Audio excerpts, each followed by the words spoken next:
نحمد و نصلی علی رسول الکریم اما بعد فاعوذ باللہ من الشیطان الرجیم بسم اللہ الرحمن الرحیم۔ مخارج کے حوالے سے ایک ویڈیو ہے، اس میں مخرج نمبر 1 کا بیان ہوگا۔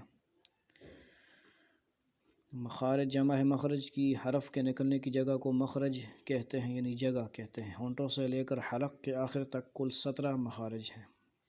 مشہور و معروف جو مخارج ہیں وہ 17 جگہ ہیں، یعنی جگہیں ہیں، 17 پلیسز، یعنی کل 17 ایسی جگہیں ہیں جہاں سے حروف نکلتے ہیں۔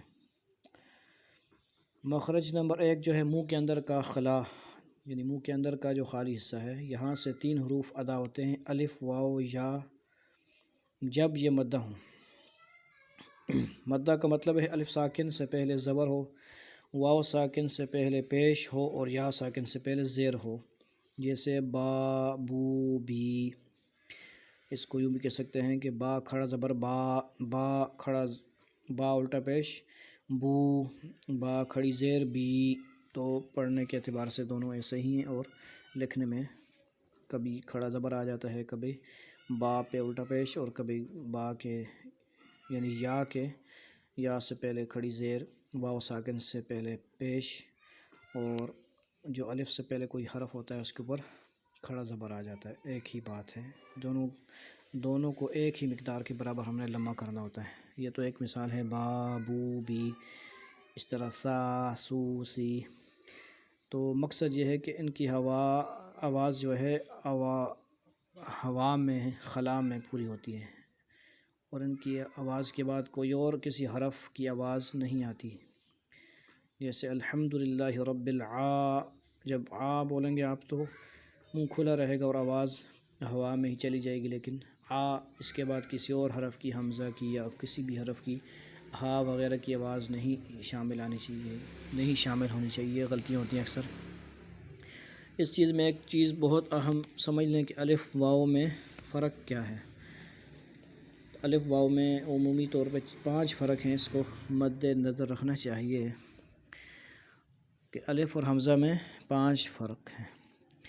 الف وہی پڑھا جاتا ہے جو مدہ ہو یا جس سے پہلے زبر ہو، ایک ہی بات ہے۔ یعنی یوں سمجھے کہ الف سے پہلے ہمیشہ جو کوئی الف ساکن نہیں ہوتا ہے ہمیشہ، اور اس کے اوپر کوئی بھی حرکت وغیرہ نہیں آتی، زبر بھی نہیں، زیر بھی نہیں، پیش بھی نہیں، اور ساکن جزم کا نشان بھی الف کے اوپر نہیں آتا، بلکہ الف سے پہلے جو بھی کوئی حرف ہوتا ہے وہ زبر والا ہی ہوتا ہے، جیسے با ہے، تا ہے، خا، الحمدللہ رب تو الف سے پہلے جو حرف ہوگا اس پہ زبر ہی ہوگی۔ یہ اس کی آسان سی بات ہے۔ ایک فرق ہے الف اور حمزہ میں، جبکہ حمزہ جو ہے وہ ساکن بھی ہوگا، متحرک بھی ہوگا، اس پہ جزم کا نشان بھی آئے گا، زبر زیر پیش بھی آئے گی، حمزہ کے اوپر بھی، ٹھیک ہے جی، حمزہ کے اوپر زبر زیر پیش اور چاروں حرکتیں آئیں گی۔ جزم ساکن کو بھی جزم حرکت کہتے ہیں، کیونکہ اس میں بھی تھوڑا سا جھٹکا ہوتا ہے۔ دوسری بات جو ہے فرق ہے، الف کی ایک مخصوص شکل ہے، یہ ایک خاص فرق ہے الف اور حمزہ میں، جو کہ شروع میں پہلا حرف ہوتا ہے وہ الف ہوتا ہے، ایک شکل ہوتی ہے اس کی لمبی سی، اور حمزہ جو ہے اس کی کوئی مخصوص شکل نہیں ہے، کیونکہ جب ہم حمزہ قاعدے میں پڑھتے ہیں وہ حمزہ چھوٹا حمزہ لکھا ہوتا ہے، تو قاعدے میں آگے جا کر 3 شکلیں بھی آتی ہیں، واو، یا اور الف۔ حمزہ بشکل الف، حمزہ بشکل واو، حمزہ بشکل یا، یعنی صرف ان شکلوں کے اوپر بھی آتا ہے حمزہ، اور اپنی اصل جو اس کی شکل ہے وہ بھی اس شکل میں بھی آتا ہے، گویا 4 اس کی صورتیں ہو جاتی ہیں۔ تو الف کی تو ایک ہی شکل ہے جی، ٹھیک ہے جی، یہ ایک خاص فرق ہے۔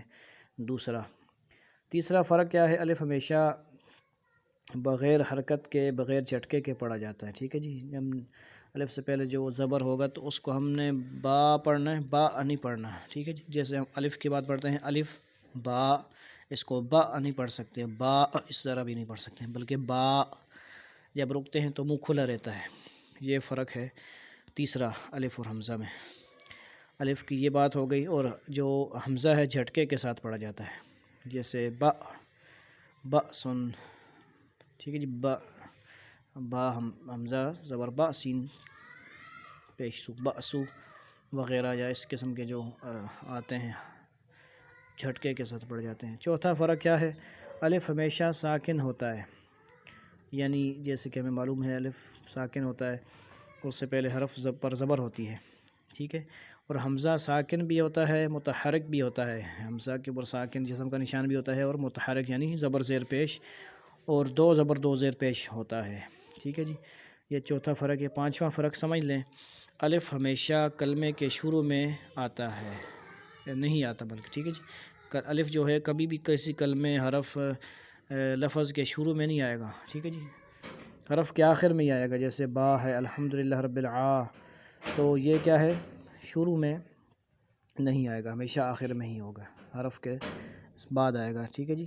اور حمزہ کلمے کے شروع میں آئے گا، درمیان میں، آخر میں، ہر جگہ آ سکتا ہے۔ یہ پانچواں فرق بنیادی ہے، اس کو غور فرمائیں، ان 5 فرقوں کو جب ذہن میں رکھیں گے تو حمزہ الف میں خوب فرق سمجھ آ جائے گا، اور جس طرح حمزہ کو پڑھنا ہے اور الف کو پڑھنا ہے یہ انشاءاللہ سمجھ آ جائے گا۔ تو اس کو خوب اچھی طرح یاد رکھیں۔ اللہ تعالی ہمیں صحیح قرآن پاک پڑھنے پڑھانے کی، اپنے مخارج و صفات کے ساتھ پڑھنے کی توفیق نصیب فرمائے۔ والسلام علیکم ورحمۃ اللہ وبرکاتہ۔